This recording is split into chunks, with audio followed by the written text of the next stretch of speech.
Inilah 10 tempat ajaib di bumi yang pernah menjadi lokasi turunnya malaikat Jibril. Pernahkah kalian membayangkan bisa berdiri di sebuah titik, lalu menyadari bahwa di titik itulah sang pemimpin malaikat, yaitu malaikat Jibril alaihi salam, pernah menapakkan kakinya atau melintasi dimensinya untuk membawa pesan langit? Jibril bukan sekadar utusan, ia adalah jembatan antara Tuhan dan para nabi. Berikut 10 lokasi ajaib yang menjadi saksi sejarah kehadiran Sang Ruhul Kudus di bumi kita. Tempat ajaib yang pertama, yaitu Bab Jibril atau Pintu Jibril di Masjid Nabawi, Madinah. Jika kalian masuk ke Masjid Nabawi lewat sisi timur, kalian akan menemukan sebuah pintu yang sangat istimewa, yaitu Bab Jibril. Dinamakan demikian karena Jibril sering kali turun dan masuk melalui pintu ini untuk menemui Rasulullah.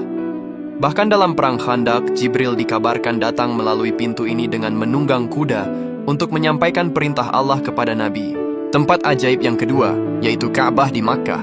Ka'bah bukan hanya kiblat manusia, tapi juga pusat perhatian malaikat. Sejarah mencatat bahwa Jibril lah yang membimbing Nabi Adam saat pertama kali membangun dasar Ka'bah. Bahkan ketika Nabi Ibrahim dan Ismail membangun kembali Ka'bah, Jibril hadir menyerahkan Hajar Aswad, yaitu batu dari surga, sebagai pelengkap bangunan suci ini. Tempat ajaib yang ketiga, yaitu Gua Hira di Jabal Nur Makkah. Inilah tempat lahirnya Islam. Di kesunyian gua ini, Jibril menampakkan wujud aslinya yang megah hingga menutup ufuk langit, memeluk Rasulullah, dan membisikkan wahyu pertama. Tempat ajaib yang keempat, yaitu Masjidil Aqsa di Palestina. Dalam perjalanan luar biasa Isra Mi'raj, Jibril menjadi pemandu agung Nabi Muhammad. Sebelum melesat ke langit ketujuh, Jibril mendampingi Rasulullah melakukan sholat berjamaah dengan para nabi di tanah penuh berkah ini.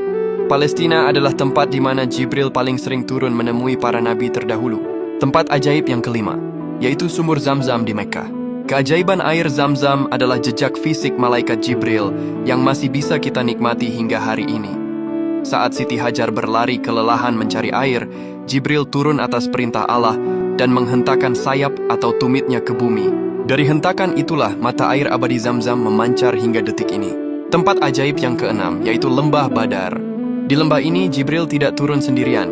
Ia memimpin pasukan langit berupa 1000 malaikat untuk membantu pejuang muslim. Kehadirannya di Badar membuktikan bahwa Jibril juga turun sebagai panglima yang memberikan kekuatan pada hati orang-orang beriman di saat yang paling kritis. Tempat ajaib yang ketujuh, yaitu Bukit Tursina di Mesir. Bukit Sinai atau Tursina adalah tempat Jibril hadir saat Allah Subhanahu wa Ta'ala berbicara langsung kepada Nabi Musa alaihi salam. Di bukit yang bergetar karena keagungan Tuhan ini, Jibril menjadi saksi turunnya kitab Taurat sebagai cahaya bagi kaum Bani Israel. Tempat ajaib yang kedelapan, yaitu Rumah Khadijah di Mekkah. Rumah ini adalah tempat favorit Jibril di masa awal kenabian. Disinilah Jibril seringkali turun membawa wahyu saat Nabi sedang beristirahat. Begitu spesialnya tempat ini, hingga Jibril pernah secara khusus menitipkan salam dari Allah untuk Ibunda Khadijah di rumah ini. Tempat ajaib yang kesembilan, yaitu Padang Arafah. Arafah adalah saksi bisu puncak kesempurnaan agama Islam. Saat Rasulullah sedang melaksanakan wukuf pada Haji Wada, Jibril turun membawa ayat terakhir Al-Quran.